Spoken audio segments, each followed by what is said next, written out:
சென்னையில properties தேடுறீங்கன்னா findbhk.com போங்க. Matching ப்ராப்பர்ட்டிஸை AI உங்களுக்கு சஜஸ்ட் பண்ணும். தேர்தல் தேதி அறிவிக்கப்பட்ட பிறகும் ஒரு பக்கம் பார்க்குறோன்னா தொகுதி பங்கீடு, அடுத்த கட்ட நடவடிக்கைகள் இதெல்லாம் மும்முரமாக நடந்துக்கிட்டு இருக்கு. ஆனால் இன்னொரு பக்கம் பார்க்குறோம் அப்படின்னு சொன்னால் என்ன நடக்குது கட்சிக்குள்ளே, என்ன நடக்குது கூட்டணிக்குள்ளே அப்படிங்கிற மிகப்பெரிய கேள்வி எழுந்திருக்கு. உங்களுக்கே புரிஞ்சிருக்கும். அதிமுக கூட்டணி பேச்சுவார்த்தையில் என்ன தான் நடக்குது? இங்கேருந்து ஒவ்வொரு கூட்டணியில் இருக்கக்கூடிய ஒவ்வொரு தலைவர்களாக கிளம்பி இங்கேருந்து டெல்லிக்கு போகிறாங்க, அங்கே பேச்சுவார்த்தை முடிச்சுட்டு வராங்க. ஒருவேளை பேச்சுவார்த்தையே அங்கே தான் நடக்குதா, இல்லை அவங்க டெல்லிக்கு எதுக்கு போகிறாங்க? இது போன்ற நிறைய கேள்விகள் அரசியல் வட்டாரத்தில் இப்போ மேலும் இருக்கிறத நம்ம பார்க்க முடியுது. அந்த வகையில் என்ன நடந்துக்கிட்டு இருக்கு இந்த கூட்டணி பேச்சுவார்த்தையில்? இப்போ தொகுதி பங்கீடு இறுதி செய்வது எப்பொழுது? திரும்பவும் இரண்டாவது முறை திரு பியூஷ் கோயல் அவர்களுடைய தமிழக வருகை அப்படிங்கிறது ஒத்திவைக்கப்பட்டிருக்கு. நாளைக்கு வருவார் அப்படின்னு எதிர்பார்க்கப்படுது. இது போன்ற சூழல்கள்லாம் இருக்கும்போது வாட் எக்ஸாக்ட்லி இஸ் ஹேப்பனிங் அப்படிங்கிற ஒரு கேள்வி இப்பொழுது பிரதானமாக எழுந்திருக்கிறது. முதற்கட்டமாக கூடுதல் விவரங்களை வழங்க இணைகிறார் எமது செய்தியாளர் தாய்மானவன். அதிமுக கூட்டணி பேச்சுவார்த்தை பொறுத்த வரைக்கும் அதிமுக பொதுச் செயலாளர் எடப்பாடி பழனிசாமி டெல்லி சென்றிருந்தார். மத்திய உள்துறை அமைச்சர் அமித்ஷா அவர்களை சந்தித்தார்.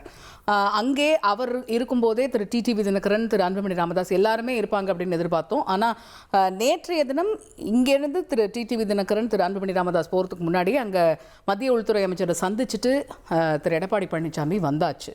ஸோ என்ன நடந்துகிட்டு இருக்கு இந்த கூட்டணி பேச்சுவார்த்தை விவகாரத்தில்?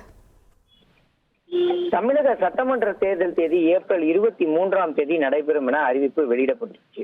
இந்த நிலையில தான் வேட்பாளர்களை தேர்வு செய்ய வேண்டிய ஒரு பணி இருக்கிறது. இதற்கு முன்னதாக கூட்டணி தொடர்பான பேச்சுவார்த்தை, கூட்டணியை இறுதி செய்ய வேண்டிய ஒரு சூழல் இருக்கிறது. தேசிய ஜனநாயக கூட்டணியை பொறுத்த மட்டில் இந்த தேர்தல் தேதியை அறிவிப்பதற்கு முன்னதாகவே 3 முறை தமிழ்நாடு வந்திருந்தார் பிரதமர் நரேந்திர மோடி. பிரதமர் நரேந்திர மோடி தமிழகம் வந்திருந்த போதே தேசிய ஜனநாயக கூட்டணியுடைய கூட்டணி கட்சி தலைவர்கள் அனைவருமே ஒரே அறையில இருந்து தொடர்ந்து கூட்டணி தொடர்பான பேச்சுவார்த்தையில ஈடுபட்டிருந்தாங்க. இப்படிப்பட்ட நிலையில பாஜக தரப்புல 50 தொகுதிகள் அடங்கிய பட்டியல் அதிமுகவிடம் வழங்கப்பட்டிருந்தது. அதே போல பாமக தரப்புல அவர்களுக்கு செல்வாக்கு மிக்க 25 தொகுதிகள் அடங்கிய பட்டியல் வழங்கப்பட்டிருந்தது. இதுல தொகுதிகளை உறுதி செய்வதில் தொடர்ந்து காலதாமதம் என்பது ஏற்பட்டிருக்கிறது. காரணம் என்ன அப்படின்னு பார்த்தோம்னா, பாஜக விருப்பம் தெரிவிக்கக்கூடிய பல தொகுதிகள் அதிமுகவுடைய கோட்டையாகவும், அதிமுகவுக்கு செல்வாக்கு மிக்க தொகுதிகளாகவும், முக்கிய நிர்வாகிகள் போட்டியிடக்கூடிய தொகுதிகளாகவும் இருந்து வருகிறது.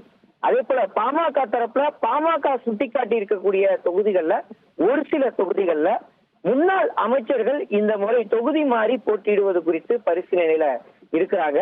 இப்படிப்பட்ட நிலையில தான் இந்த தொகுதிகளை இறுதி செய்வது காலதாமதம் என்பது ஏற்பட்டிருக்கிறது. இந்த நிலையில மத்திய உள்துறை அமைச்சர் அமித்ஷாவை அதிமுக பொதுச்செயலாளர் எடப்பாடி பழனிசாமி 2வது முறையாக நேற்று முன்தினம் டெல்லிக்கு புறப்பட்டு சென்று டெல்லியில சந்திப்பை நிகழ்த்துகிறார். இந்த சந்திப்பின் போது இந்த தொகுதி உடன்பாடு எட்டுவது தொடர்பாக அந்த பாஜக அளித்திருக்கக்கூடிய தொகுதிகள்ல ஒரு சில மாறுதல்கள் செய்ய வேண்டிய ஒரு சூழல் இருப்பதை அவர் சுட்டிக்காட்டுகிறார். அது மட்டும் இல்லாம மற்ற பிற கூட்டணி கட்சிகளுக்கும் தொகுதிகள் ஒதுக்கீடு செய்வது தொடர்பாகவும் பல்வேறு விஷயங்களை அவர் அந்த கூட்டத்துல பேசியிருக்கிறார். முன்னதாக அன்றைய தினம் பார்த்தோம்னா மத்திய அமைச்சர் பியூஷ் கோயல் தமிழகம் வருவதாக இருந்தது.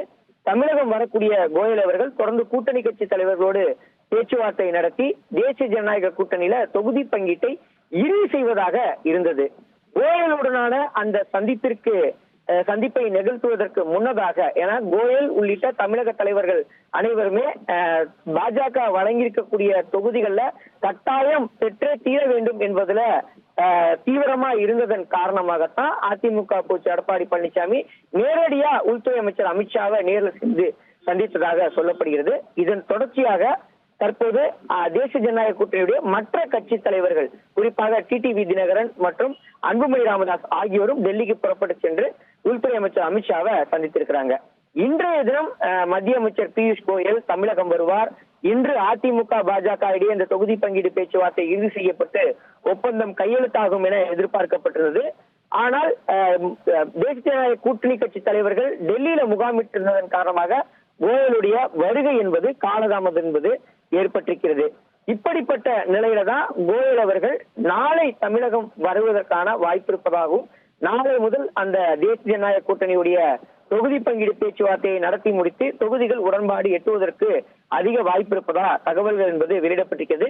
குறிப்பா பாஜகவை பொறுத்த மட்டில் திமுக கூட்டணியில காங்கிரஸ் கட்சிக்கு 28 தொகுதிகளும் ஒரு ராஜ்யசபா உறுப்பினர் பதவியும் ஒதுக்கப்பட்டிருந்த நிலையில குறைந்தது 30 தொகுதிகளை எப்படியாவது கேட்டு பெற வேண்டும் என்பதுல உறுதியா பாஜக தரப்புல இருப்பதாக சொல்லப்படுகிறது.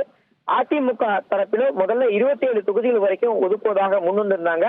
அதன் பிறகாக காங்கிரஸ் கட்சிக்கு தொகுதிகள் ஒதுக்கீடு செய்யப்பட்ட பிறகாக தற்போது அதிமுக கூட்டணியில் இருக்கக்கூடிய தேசிய கட்சியான பாஜகவுக்கு 29 தொகுதிகள் வரைக்கும் ஒதுக்குவதற்கு அதிமுக தயாரா இருக்கிறாங்க. ஆனால் சிறிய கட்சிகள் எந்த சின்னத்துல போட்டியிட போறாங்க அப்படின்றது ஒரு கேள்வியா இருக்குது. ஐஜேகே உள்ளிட்ட சிறிய கட்சிகளை தாமரை சின்னத்திலேயே போட்டியிட வைத்து குறைந்தது 40 தொகுதிகள்ல தாமரை சின்னத்தில் தமிழகத்துல களம் காண வேண்டும் என்பது பாஜக தலைமையுடைய திட்டமாக இருந்து வருகிறது. அதிமுக தரப்பை பொறுத்த மட்டில் சிறிய கட்சிகள் அனைத்துமே இரட்டை இலை சின்னத்துல போட்டியிட்டால் வெற்றி வாய்ப்பு பிரகாசமாக இருக்கும். இரட்டை இலை சின்னத்துல போட்டியிட வைப்பதற்கான பேச்சுவார்த்தையும் திரைமறைவுல அந்த சிறிய கட்சிகளோடு அந்த பேச்சுவார்த்தையை அதிமுக தரப்பிலும் தொடர்ந்து வருவதாக தகவல்கள் இருக்கிறது. இந்த சிறிய கட்சிகளை இரட்டை இலை சின்னத்துல போட்டியிட வைப்பதா அல்லது தாமரை சின்னத்துல போட்டியிட வைப்பதா என்ற ஒரு கேள்விதான் தற்போது இந்த கூட்டணியில எழுந்திருக்கிறது. இவை தவிர்த்து அம்மா மக்கள் முன்னேற்ற கழகத்திற்கு 9 தொகுதிகள், பாமகவுக்கு 17 தொகுதிகள் என கூட்டணியை இறுதி செய்யக்கூடிய தருவாயில தான் இந்த கூட்டணி குறித்தான நகர்வுகள் இருக்கின்றன.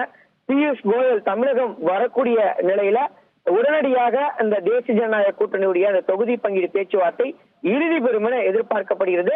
அதுல கூட்டணிக்குள்ளார ஒரு சில தொகுதிகள் ஒதுக்கீடு செய்வதில் இது எல்லாருமே ஒரு குறிப்பிட்ட தொகுதியை முன்னிறுத்தி கேட்டுக்கொள்வதால அந்த தொகுதிகளை உடன்பாடு எட்டுவதில் தான் கொஞ்சம் காலதாமதம் ஆவதாக கூட்டணி வட்டாரத்தில் தகவல்கள் வெளியிடப்பட்டிருக்கிறது. சென்னையில ப்ராப்பர்ட்டிஸ் தேடுறீங்கன்னா findbhk.com போங்க. மேட்சிங் ப்ராப்பர்ட்டிஸ AI உங்களுக்கு சஜஸ்ட் பண்ணும்.